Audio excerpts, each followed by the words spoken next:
driven by Kevin Barton, Spencer Martin and Bathurst. Very well.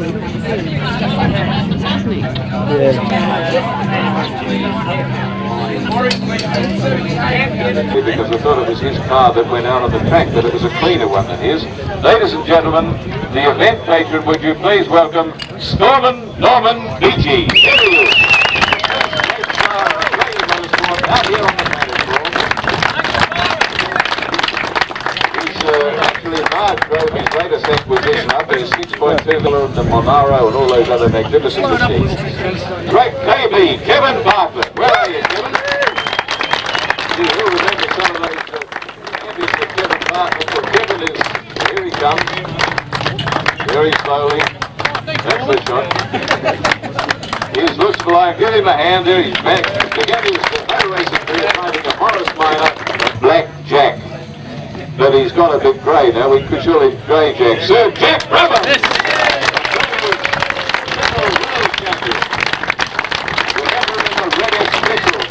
Sideways round shoulder and a whole world fantastic. Sir Jack, well done. Number has always been 05. Peter Brock. Australia's touring car champion. Time winner at Mount Panorama. Peter Brock. A little earlier today, we looked at that powder blue Vauxhall. Looked like this must always be the representation of the senior gender. Now, I don't mean that in age, I mean that in experience, I mean that in maturity, I mean that in knowledge, and it's Diana Gaze. Diana Gaze, the racing driver. These days, Diana competes in gentler events in the Alfa Romeo, hill climbs and sprints, and she still looks as young as ever.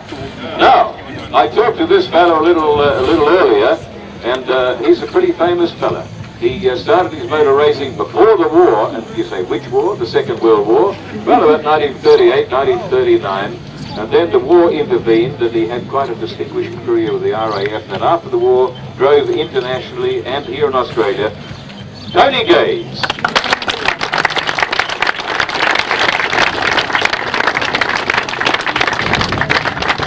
Now, there are two other names who are synonymous, or one name, but there's two fellas who are synonymous with Australian motor racing. Ian Pete Gagan, a heavyweight in every sense of the word. Here he goes. Everything there is to win. 5 Australian touring car championships. Stand next to me. And then, well, you can have a 5 years. I've told him enough. The competition is in, the competition is on, and now here is Leo Gagan, the other Gagan.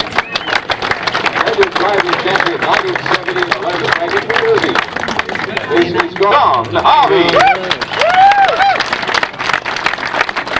And he's advertising for the latest. The next introduction is a fellow who always wore a kilt on the radiator of his MGTC. I had the great fortune to meet him for the first time back in the 40s and 50s when he drove that little MG.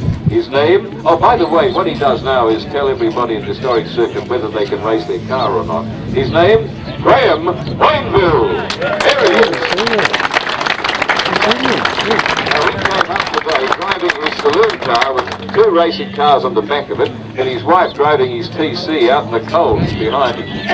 Oh, unbelievable. Just a typical male chauvinist. Now, we've got another famous name who is synonymous with road holding and synonymous with getting around corners faster than most people, or if he can't get round them, he shoulders his way around them.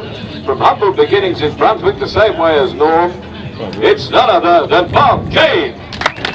This fellow down to Mornington yesterday because he found his wheelchair had blown a tyre and he couldn't get it out on the track.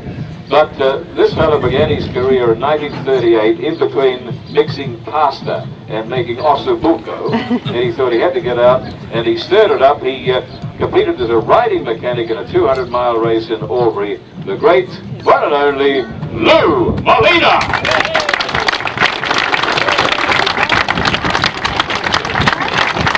Actually, his reputation goes before he knows. He's got his walking stick from the Oshaws conductors, and there's not a gentleman. I call him one of nature's gentlemen. He comes down to our old and bold meetings, the first Friday in every month down at the Royal Hotel that morning. He walks in, immaculate, collar, tie, pressed trousers, smile all over the face, always got a card in his pocket, introduces himself, introduces his lady, and he was out there on that Manx Norton a little earlier today. Have a look at him. He looks a hell of a lot younger. Laurie Quincy! There he is.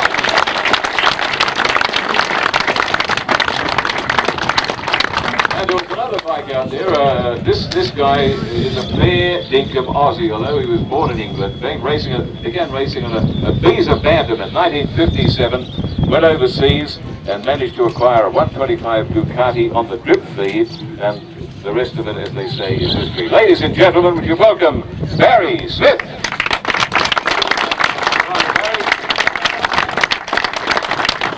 What a pity we couldn't get Ken Kavanagh out here. That would have made a great trio, wouldn't it? Smith and Quincy and Kavanagh.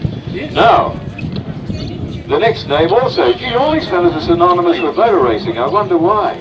I can remember back at Rob Roy in about 1955, and I've still got a photo at home, a black and white picture of a magnificent D-type Jaguar sitting on the paddock up at Rob Roy with all its great big Dunlop disc brakes on it. It was the latest thing, and you know who brought it up there? The next man we're about to meet, the famous Stillwell.